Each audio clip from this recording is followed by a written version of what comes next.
Few things in this world are as satisfying as watching a trout eat a dry fly. Sure, a baby's smile or a hug from your grandma might come close, but catching a fish on a dry fly is just an incredible experience. But fishing with dry flies ain't all sunshine and rainbows. No, there are a lot of problems that dry fly fishing presents that you've got to solve. You've got to find your fly on the water after you cast it. You've got to be fairly accurate with that cast in the first place, and none of that even matters if you don't have the right fly tied on. This week on Untangled, we're tackling those pain points and much more. I gathered the dry fly questions that we hear most often, and we'll go through them in detail so that you've got all the tools you need to go out and catch more fish on dries. This is Untangled, fly fishing for everyone, presented by Ventures Fly Co. Hey everybody, welcome to it. This is Untangled and I am your host, Spencer Durrant. We've got a dry fly bonanza on our hands today, so I hope y'all are ready to learn and dive more into this world of fishing with dry flies. And the goal today is to hopefully help dry fly fishing feel less intimidating when we're done with all this, because I know from personal experience how frustrating it is to be out on the water when there's a hatch going on and you are feeling just great that you've got the right fly and you throw it out there and the fish just refuse it, or maybe they don't even refuse it. They don't even acknowledge it. That's even worse. But you're sitting there, you're throwing everything at these fish. You're doing it right. You're going through this checklist of what to do and still nothing. The hatch goes, it gets to the high point. Everybody around you is catching fish and you're still sitting there wondering what you're doing wrong. It's enough to make a fellow want to go home and cry into his bucket of wings. I'll tell you that. But point is, I know that it can be incredibly frustrating.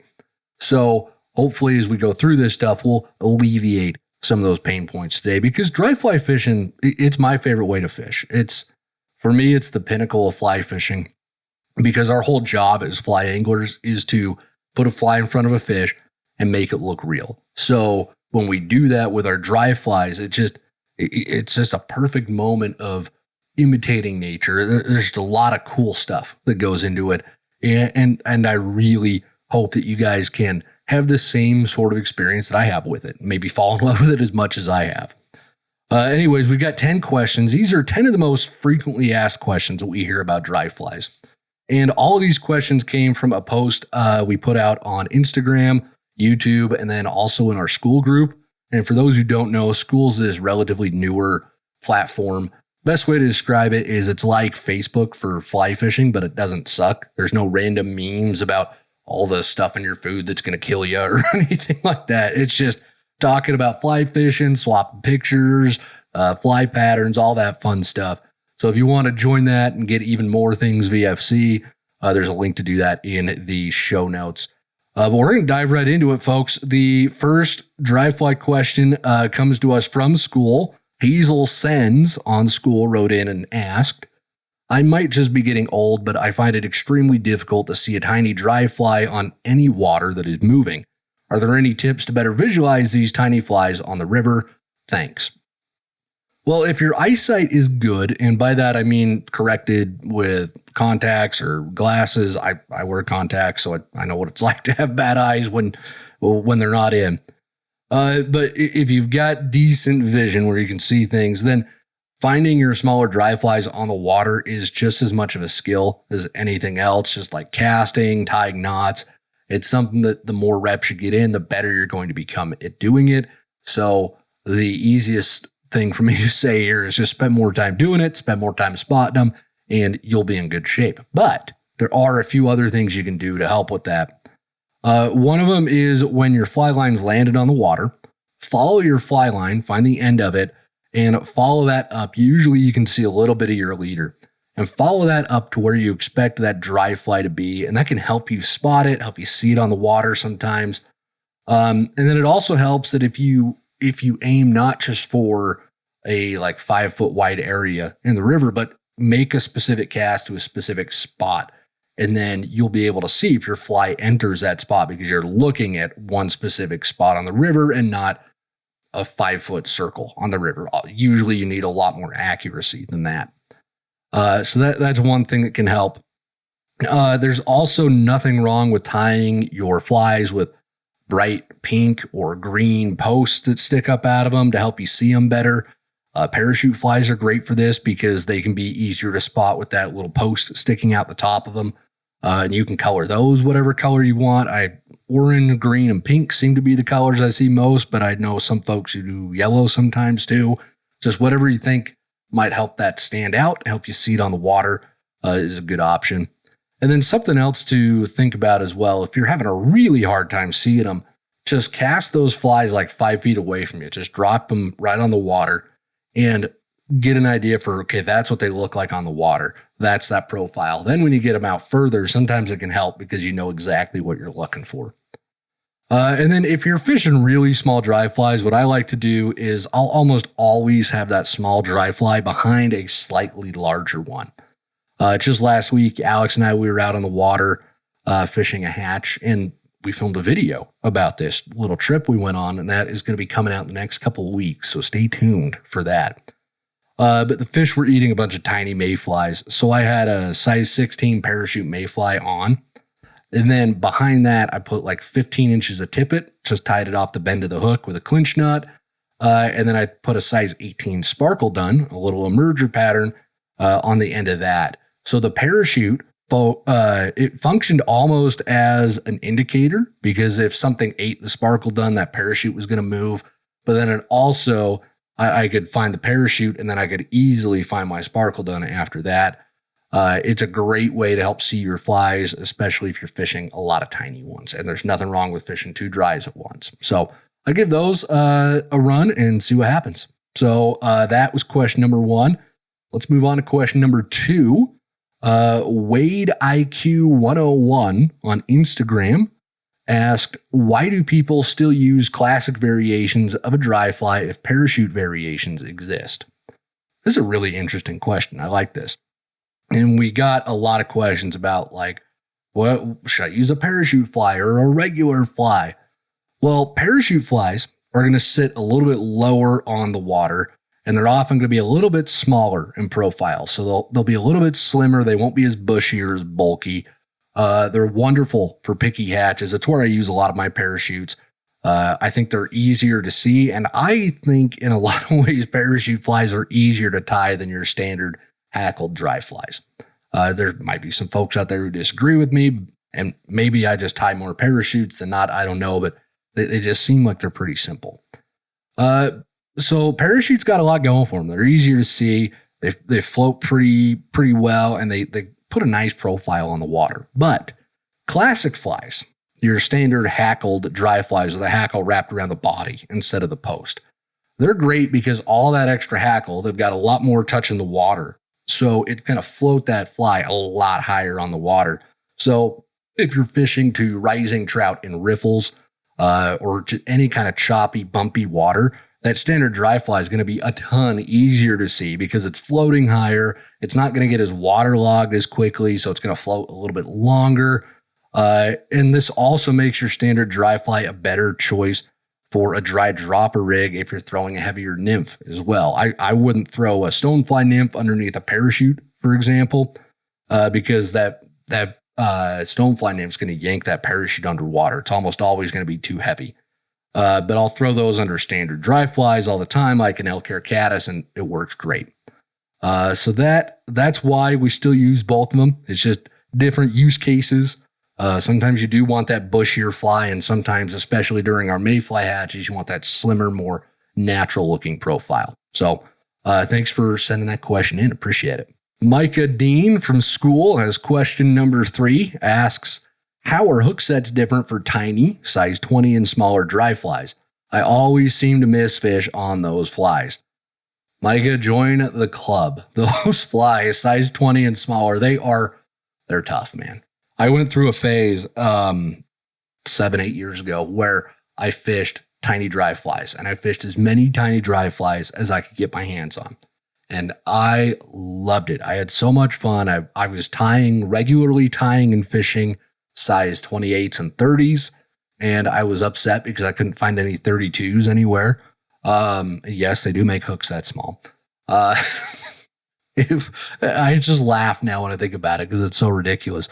But I'd fish. I had 9X tippet for crying out loud. Just ridiculous things that nobody should have. I had it all, and we're fishing these crazy long leaders, tiny flies, and you can have some success with it, especially during mid hatches. It can be pretty effective. But the most important thing that I learned from all that time chucking those tiny dry flies is that you really have no room for error when it comes to setting the hook. Because those hooks, they're so much smaller. The hook gap, so the distance between the point and the shank, which is the straight part of the hook, it's a lot smaller. There's just very little room for that hook to actually turn around and drive home into a fish's mouth. So if you mess up the hook set, you run the risk of pulling that fly right out of the fish's mouth. And the risk is there with larger flies, of course, but it's a lot less pronounced because there's a bigger hook gap. You can actually get in there and get some purchase. So the trick with these little flies is when the fish rise to eat that small dry fly, first off, they're going to come up, and usually when they eat a fly this small, they're going to come up, they're going to close their mouth around it, and if you set the hook as soon as their mouth closes around it, you're almost always going to pull it out of their mouths. You need to wait until that fish rises, eats your fly, and then starts to go back down. Once it starts to go back down into the water, that's when you're going to go ahead and set the hook. And then at that point, your hook set should just be a firm, moderate lift. Do not yank on it. Do not go too fast. Just a firm, moderately fast lift of your rod. Your goal is to just tighten the line. You don't even want to think of it like you're setting the hook. You're just tightening the line, and you're letting the weight of the fish and the tension on the line drive that hook point home. Now, you're going to miss more fish on small flies. That's just the nature of the game. But if you set that hook too hard and too fast, and you move your entire body when you're setting the hook, you're going to move that small fly way too much for it to ever find purchase. That trip that Alex and I were recently on, Alex was fishing, and I'm not saying this to throw him under the bus, even though it'll sound like I am. I promise I'm not, dude. No, he missed a couple of fish on smaller flies on 18s and 20s because he got so excited, like we all do, and I'm as guilty of this as anybody else. Okay, but he got so excited that when the fish would eat, he'd set really quick, and not only would he set quick and fast and hard, but he would also turn his body just a little bit, and that turn of the body was enough to pull that fly out of the fish's mouth. So it's not pulling it into the fish, it's just pulling that fly back towards him when he was turning his body. And it's a natural way to set the hook. I think a lot of us end up turning sometimes, but with these small flies, you've got to hold really still and just a firm, moderately fast lifting of the rod to drive that hook point home. And that'll work well too with any other flies. It's a good habit to get into, but the small ones especially, that's the process I've found that's brought me the most success. Wyatt Bell 12 from Instagram has question number 4, asks, how can I improve my presentation to eliminate a messy line and fly delivery? Well, this could be an entire episode on its own. we really, and I think we've done a couple on it. We'll probably do another one on it here soon. But we heard so many variations on this question. I think this might have been the most commonly asked question out of all of them that we got. And so I'm going to assume that by messy line and fly delivery, what you're talking about is when you cast and then your fly line just piles up in coils, either right around your fly or kind of near it, where your line doesn't straighten out and it just kind of falls under the water. It's not a very accurate cast. Very, very frustrating when that happens, and very common too. And more often than not, this is going to be a casting problem. So when you're fishing with a single dry fly, you've got to remember that fly weighs almost nothing. And if you're fishing a faster action fly rod, or if you're just new to fly casting in general, if this is a brand new world, a brand new weird world, it can really be hard to feel that moment when the line is straightened out behind you and you're ready to start your forward cast. There's not the mass of a couple of nymphs, maybe some split shot and a bobber like you would get with a nymph rig, to where It loads the rod a little bit more. You can feel it. It gives you a bit more feedback when there's some weight on it. So what happens when you are fishing with a dry fly and you get that pile cast in front of you where it's just a mess of tippet and leader is that you are starting your forward cast too soon, which is going to zap a lot of power out of your cast, and then it makes your dry fly and your leader fall into that giant pile, usually nowhere near where you wanted that fly to land. So the solution here is to practice your casting. And really practice so you can get used to that feeling of just a single dry fly and how it feels when that line straightens out completely behind you.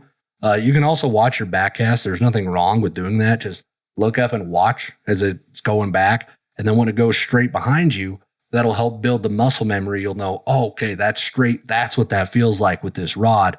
And then you can push that casting stroke out in front of you. And then remember, as you're adding distance to your cast, you are going to wait longer and longer between each casting stroke because you need all of that fly line and leader to straighten out. And the longer cast you have, the more fly line you're going to have in the air. So just remember, you are going to pause more as those casts get longer. And then another problem that might be causing this as well is if you have the wrong leader or tippet size. Let's say you're fishing like a size 12 dry fly and you got it all rigged up, but you have 6X tippet. Maybe that's all that you had on, or that's all you've got with you. So you just tie that on. Well, that tippet is so light, it doesn't really have the mass to turn that fly over. So what's going to happen is it's just going to roll out and pile up in a mess because it doesn't have the mass to take that energy and to actually move the fly where it needs to be. So matching the tippet to the fly size eliminates that problem completely, which you can do by taking the fly size and dividing by 3. So this size 12 in our example would need 4X tippet. So hopefully that helps out with that. I appreciate the question. Austin Logan from school has question number 5. He asked, what should you do if the fish come up on your dry fly but turn their noses? Oh, the good old rejection. I know a thing or two about rejection. I'm sure this will come as a shock to longtime listeners, but high school Spencer was not that great at dating. So I know all about this stuff. When a fish rejects your dry fly, this is how I troubleshoot it. This is my process. I'm not saying this is the only way to do it or that it's the perfect way. This is just how I go through it. And I think it does cover a lot of what we need, but you might tweak it to suit your own situation as well. But the first thing that I'm going to do is I always assume that if a fish rejects my fly like that, it comes up, looks at it and says, not today. It's a presentation problem because that's almost always the case. Usually it's not the fly that we're fishing. It's how we're fishing it that's the problem. So I'll assume that maybe I had some micro drag on that dry fly. And micro drag is just drag so small that you really can't see it, but the fish can. And this is often caused by your tippet pulling just slightly on your fly, either because the tippet is getting pulled by your line and your leader because maybe they're not all in the same current. So that's causing a tiny bit of micro drag, or you've got tippet on that's just too big for your dry fly. And so it's pulling just a little bit on that fly. That's why it's important to match the size of tippet like we just talked about. So that's one issue that you could be seeing. Another problem is that if you're landing all of your fly line, your leader, and tippet on top of the fish, that can spook the fish, or if it doesn't spook them outright, they might come up and get close to your fly, see the fly line, and decide, not today. So again, the fix here is to either position yourself slightly to the side of a rising fish or to execute a curve cast where your fly lands in front of the fish, but your line and leader land off to the side. You can accomplish that as well by just going slightly to the side, so you're not directly downstream of it. It just gives you a little bit of an angle to get that cast off. Now, if you've tried tweaking your presentation and you've made those adjustments, you've downsized your tippet, you've moved to the side, you've changed the angle, but the fish is still refusing the fly, that's when it's time to think about the fly itself. That, okay, I've done my best to make this presentation better. The fly is just not cutting it. So a rejection where they almost eat usually means, in my experience, that you've got a fly that's just not quite right. And often that issue is going to be with the size itself. But shape can be a problem too. We'll get to that in just a minute. What I'll usually do is I'll just go a size smaller right off the bat, even if I think, well, maybe it's not the blue wing that they're eating, maybe it's the midge or whatever. I'm going to go a size smaller just right off the bat, because that usually is the big problem. Again, last week when Alex and I were out, we were fishing this one spot, and there was 5 or 6 fish rising, and they were all pretty nice fish. And I threw a cast through them with a 14 purple haze and a 16 cripple, I think, in it. And nothing. The fish just ignored everything I threw. So I downsized both of my flies to a 16 and to an 18. And at first cast through with those new downsized flies, I hooked up into a fish. And I would have landed it if my fly line hadn't got stuck on my net retractor. It's a whole reason why my fly line got stuck on the net retractor, but it did, and it broke the fish off, and I was very upset. But the point is, downsizing the fly worked in that instance. So if the fish still refuse to fly after you've changed it to a smaller size, at that point, you got another option, which is to think about the actual fly itself. Because there are times when the fish can get really picky and just want to eat a certain life cycle stage of the fly. And sometimes that can change from one group of feeding fish to another. One group can be eating the cripples and the other one wants the emergers, or this one wants the duns and this one wants the emergers. It can change from group of fish to group of fish. And for those who don't know what I'm talking about with cripples and emergers and duns, most of our aquatic insects go through a life cycle where they start out as a nymph. Okay, that's the underwater baby bug. They're living under the rocks and stuff. And then they turn into an emerger. That emerger is where they're trying to become an adult. They leave the bottom and they're starting to swim up through the water surface, or up through the water to the surface, turn into an adult. In this emerger stage, they often get stuck in the surface film because they're trying to get out of their nymphal shuck. They're trying to dry their wings off so they can fly away. And trout will key in on that. They will just eat those emergers and just go to town on them because they're easy targets. They can't escape. They can't fly away yet. So the fish will just chomp on those emergers. And then once they become an emerger, the bugs turn into duns, or the adults. So at that adult point, they've dried their wings out. They're getting on with the business of getting married, settling down, and laying a few dozen or a few hundred eggs. And sometimes, again, the fish will just want those duns, or they'll want the dead version of that, because after they lay their eggs, they die, and that's called the spent wing or the spinner. So sometimes they'll be eating that too. So if you see, let's say you're in a mayfly hatch and you see adult mayflies on the water and the fish are just going nuts, but they're not eating your adult mayfly. Well, it's a pretty good chance maybe they're eating the emerger instead, or maybe they're eating the cripple instead. So it pays to have a few different options on hand so you can switch patterns and test things out. And then again, just make sure that you're watching the fish. And you're willing to switch things around, and you're paying attention to all this information about life cycles and whatnot. And we've got a whole ebook on how to pick the right fly and how to read the rise form so you know whether they're eating emergers or not. I'll throw a link to that in the show notes for y'all as well, if you're interested. William Wright 15 from Instagram has question number 6. He asks, what dries are good for a dry dropper rig? Well, William, you gave me the opportunity to bust out one of my favorite responses. It depends. No, seriously, though, it really depends on what dropper you're fishing.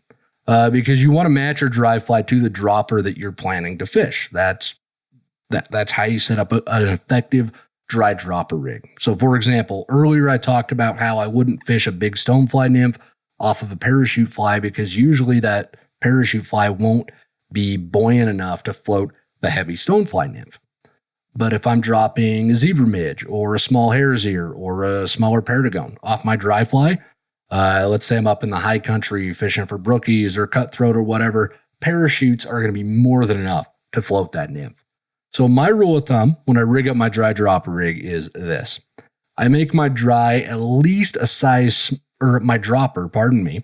My dropper is at least a size smaller than my dry fly. So if I get to the river and I see some caddis buzzing and they're about a size 16, so I tie a size 16 caddis on, but I want to still fish a dropper because maybe the fish aren't eating the caddis a whole bunch. Maybe just one or two are rising. So I want a Frenchie dropper. It's a great little caddis nymph. Then that is going to need to be an 18 Frenchie because I want to go at least a size smaller. That's what I tend to do. And that system works out very well for me. That's what we have taught everybody here at VFC to do as well. So that's how I would recommend putting your dry dropper rigs together. And then you'll know really quickly if your dropper is too heavy for your dry fly because your dry will just consistently sink or get pulled underwater by that heavy nymph. And if that's the case, you either need a bigger dry fly or a smaller nymph. So sometimes you got to tweak it a little bit, but it's a pretty straightforward process. Avery Hodges from school has question number 7, asks, why is it that I match the size and seem to get less fish than when I downsize slightly? Am I misjudging the size of bugs in the air, or is there a reason for them hitting a size smaller? This is a good question. And I found that usually when something like this happens, where let's say another caddis hatch, you're out there, you're having a great time, and you throw a size 16 caddis out there and you're just not getting much interest in it. So then you cut it off, put on an 18, and boom, the fish just go nuts. Well, usually that's because we're just not the greatest judge of sizes of flies, especially early on in your fly fishing career. That can be something that's it's a learning curve, just like everything else, judging the size of a fly. I always used to have this problem, and it's something that I only think I've become decent at it in maybe the last 6 or 7 years. It took me a while to figure it out. So yeah, I would say you answered your own question. You're misjudging the size of the flies in the air. So that's something that I would look at as well. Just make sure that if you find this consistently being an issue, just go ahead and automatically size down from what you think it is, and then you'll probably be in good shape. One other issue that you could be having is that your tippet is not sized correctly to the fly that you're picking in the first place, and that's causing some micro drag, or it's just causing some other issues with the drift where it doesn't look quite natural. And then, as you'll recall from earlier, we talked about how the goal or the rule of thumb is to divide the size of your fly by 3, and then you can round up to get to the nearest piece of tippet that you need. So if you've got a size 16 dry fly, that calls for 5x tippet. A size 20 calls for 6x. A size 12 calls for 4x. So making sure that you're sizing the tippet correctly with that can help as well. PKM Trainer from YouTube has question number 8, asks, can you touch on terrestrials, when to fish them, and any pro tips? Got any favorite flies? For those who don't know, terrestrials are your bugs like your grasshoppers, your cicadas, your crickets, and your ants. Basically any bug that lives on land, on terrestrial land, but ends up in the water somehow, whether they got blown there by the wind. Ants will fall in the water, cicadas will fall in the water, hoppers will, crickets, they all can be chilling in the grass near the river and just fall right on in. And they end up, terrestrials are a big part of a fish's diet. And they really start entering the game. They really start being something to fish about mid-July. They'll really take off in late summer, though. From late summer up until the first frost of the year is when your hoppers, your crickets, your ants, those are just going to be going nuts. That's the best time of year to fish them.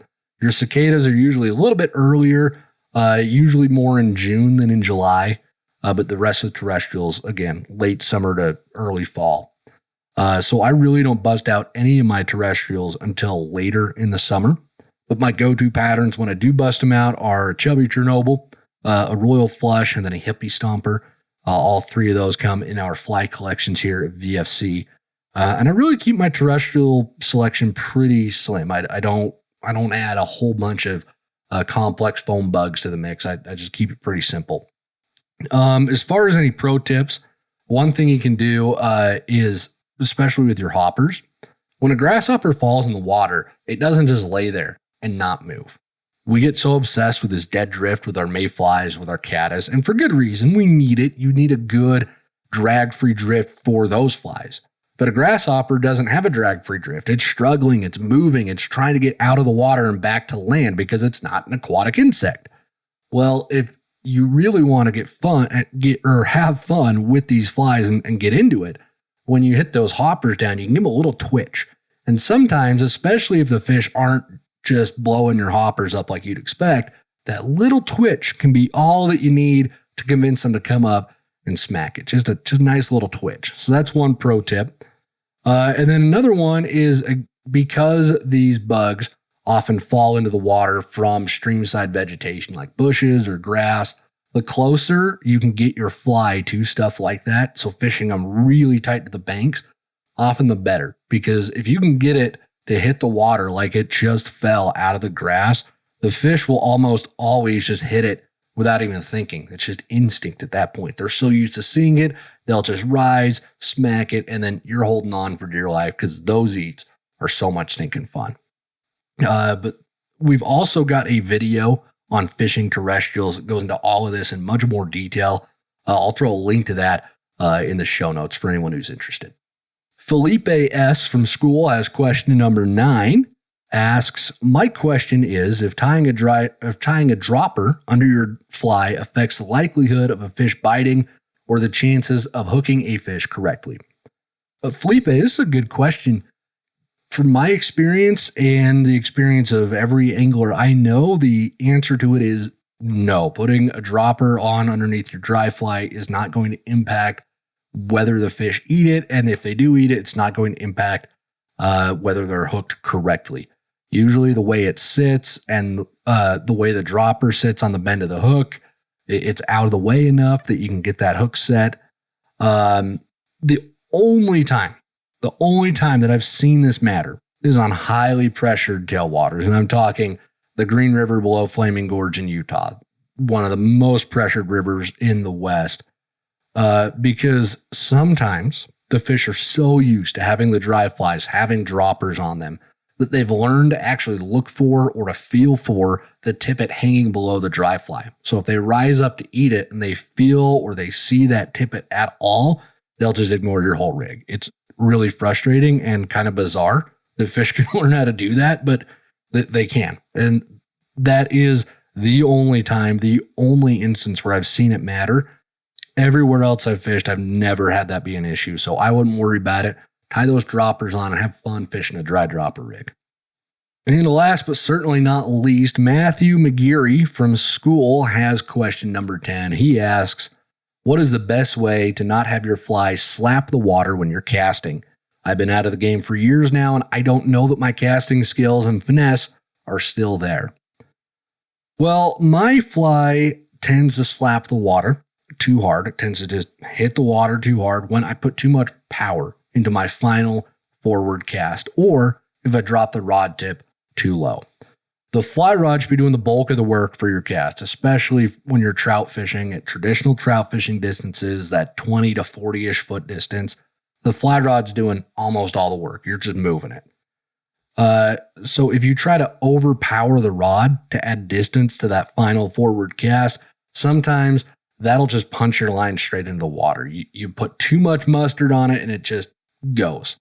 And that's when I have my flies slapping the water, it's because I do try to put too much on that final cast. The best advice I can give for this is just cast normally. Just get the distance you need and end with your rod tip on that final forward cast. End with it about 45 degrees in front of you, maybe slightly under that. And the fly should just roll out softly onto the water if you're able to do that. If you drop that rod tip too far, it can actually drive your fly line, your leader, and your fly itself right into the water.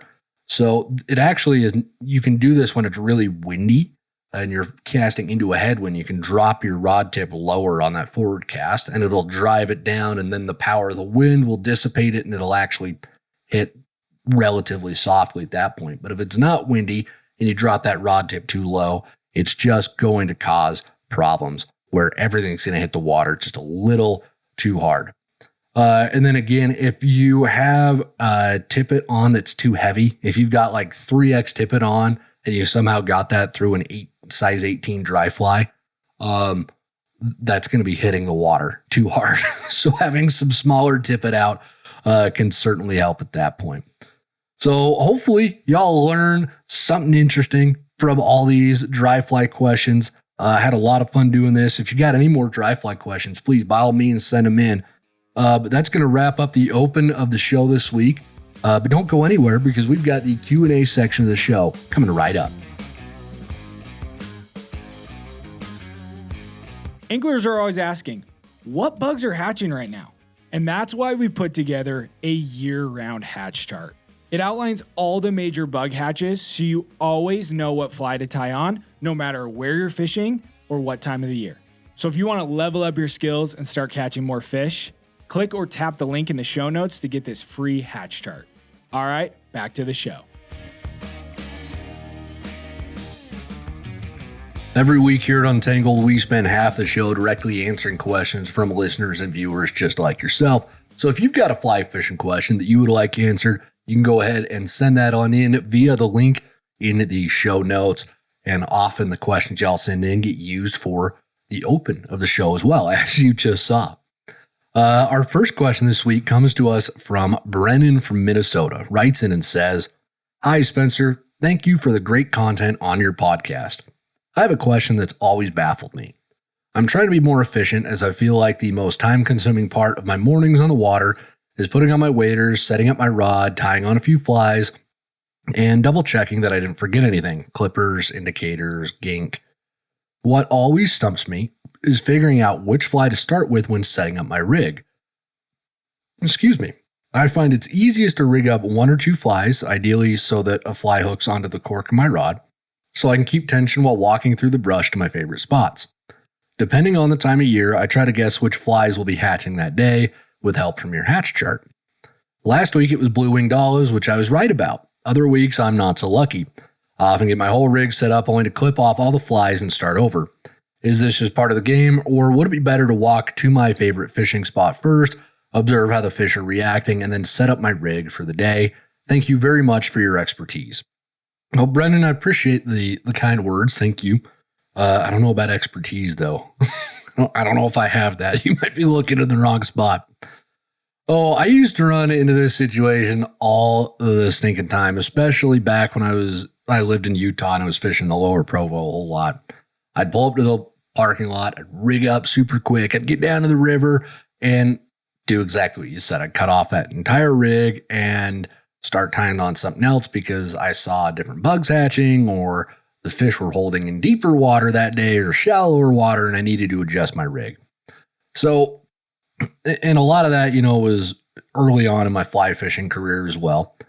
These days, I could get away with just rigging everything up before I got to the river, because I've been fishing for long enough and I know my local rivers well enough that I feel like I could pick a rig that would work probably 80-90% of the time.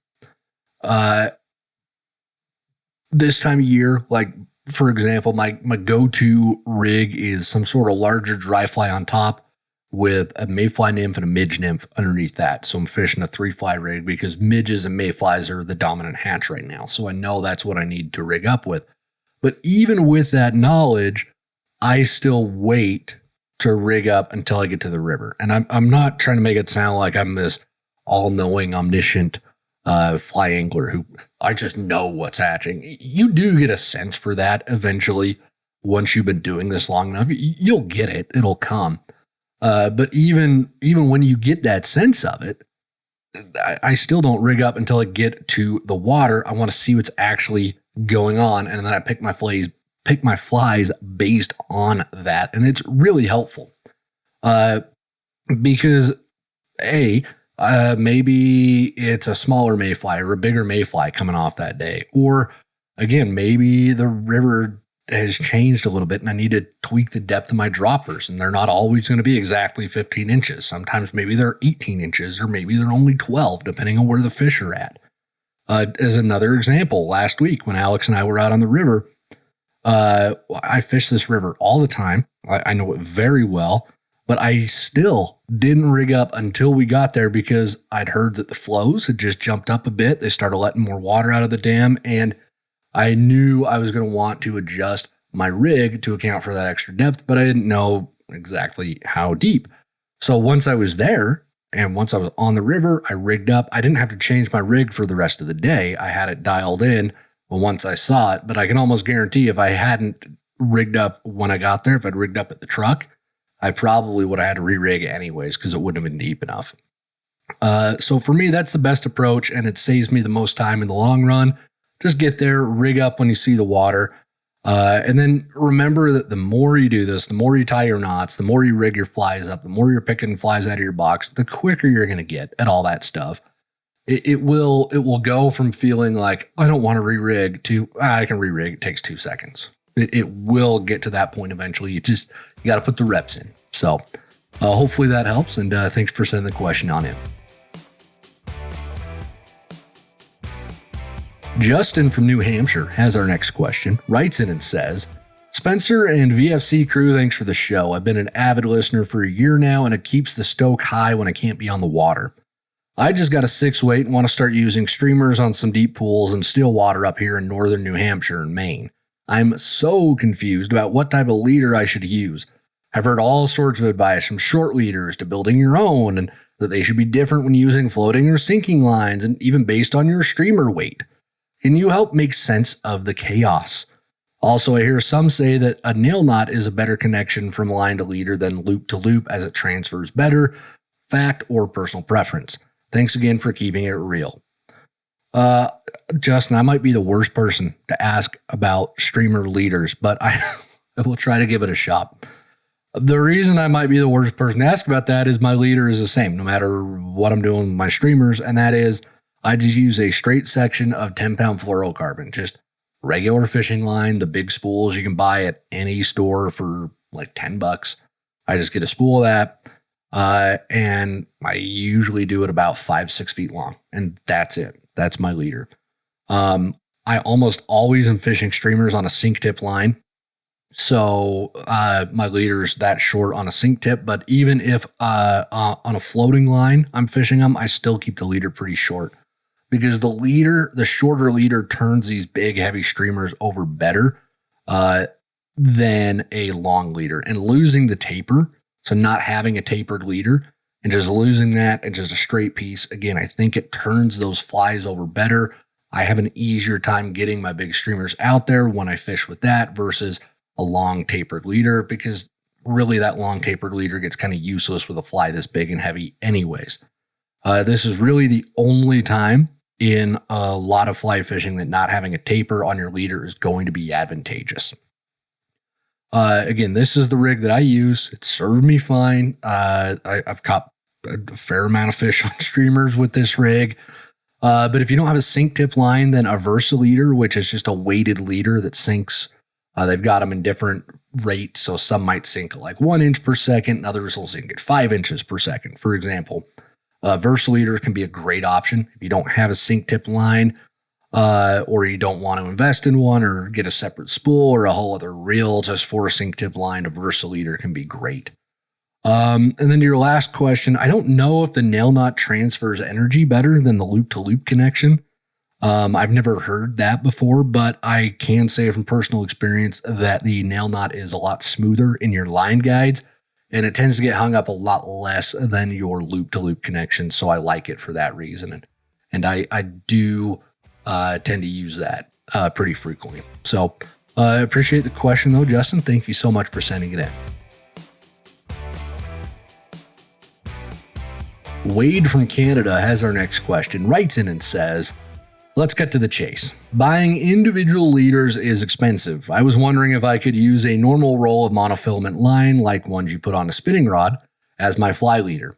How would not having the tapered section affect my cast, presentation, and fishing experience? Thanks. Wade, this is a perfect companion to the last question that we just answered. And look, I know individual leaders can be expensive, but come on. We get into fly fishing because we all have so much money to throw at this sport, right? I mean, a $10 leader, come on, that's chump change, right? No, I'm kidding, obviously. Yeah, and I've seen leaders for sale for $10. It's out of control how expensive some of them get. Yeah, they can really, it can be really depressing when you go to buy leaders. But I fish about 150 days a year now, and I think I go through maybe 10 leaders all year, which is a lot, but if you don't fish near that much, you probably won't go through as many. What I do to help them last a lot longer is I start with a 3X or 4X leader as my base leader, and then I'll blood knot a 2-foot piece of tippet to the end of that leader, a size down from the leader size. So my 4X leader's got 2 feet of 5X on it, and my 3X leader has 2 feet of 4X on it. Then I just replace that section of tippet as it starts to get shorter, and then I can size down or size up as I need to, depending on if I'm fishing a streamer that day, or if I'm fishing, or not a streamer, sorry, if I'm fishing bigger nymphs that day, or if I'm fishing smaller dries, I can size up and down. This process really helps me save leaders and extends their life immensely so that I'm not going through them at a crazy clip. But the reason you do need a tapered leader, though, and the reason that you need it has to do with energy transfer. And to be completely honest, I don't understand all the physics behind it because I failed physics in high school. Other than college biology, I think high school physics was the hardest class I ever took in my life. But the way that it's been explained to me is that a level piece of line, like you described, that has no taper, it does not transfer the energy as smoothly as a tapered leader does. So that means on a level line, your fly just sort of flops out there. But on a tapered leader, the transfer of energy from the thick section to the thin section gives you a nice, smooth, rolling motion, which lands that dry fly nice and soft, or it lands your nymphs nice and soft. It rolls everything out there. The thick section of the tapered leaders absorbs the energy, and the thin section helps dissipate it as it reaches your fly. Tapered leaders also give you more control over the fly than a level leader does, so you'll be a lot more accurate with a tapered leader than you will be with a level one. And then again, the only time this doesn't help is with a streamer. In my experience, that's when you want just a level piece of line because the streamer is heavy enough that it'll turn over. You don't really have to worry about energy transfer at that point because, again, streamers are pretty heavy flies. So hopefully that helps, Wade. I appreciate you sending that question in. And with that, folks, we're going to move on to the Live Real Life moment of this week's show. Every week, we end the show by sharing stories and a picture or even videos sometimes from folks out in the VFC audience who are living real life. Love to hear your stories, see your pictures, and get to share in some of the adventures that y'all are going on. So if you've got a Live Real Life moment that you would like to share, there's a link to submit yours in the show notes. And this week's Live Real Life moment is from Blake. Writes in and says, just started fly fishing this summer, mostly been on small lakes. Caught my first fish on a small river last weekend, a sweet cutty on an ant pattern in the Uintas. Caught a couple more in a short time. The first didn't even seem real. Quite a different experience from lake fishing. I mostly started fly fishing to take advantage of a stretch of river that runs past my cabin in northern Utah. Took some time practicing casting in the comfort of open water before building the courage to tackle the mighty stream. Love the podcast as it's been helpful being a newbie in what seemed like a return to college. If my marriage survives this hobby, I'll consider myself truly blessed. I know that feeling. I ruined more than one relationship from fly fishing, but luckily my wife loves it now, so I got lucky there. But Blake, that's a great little story, man. Thanks for sharing that.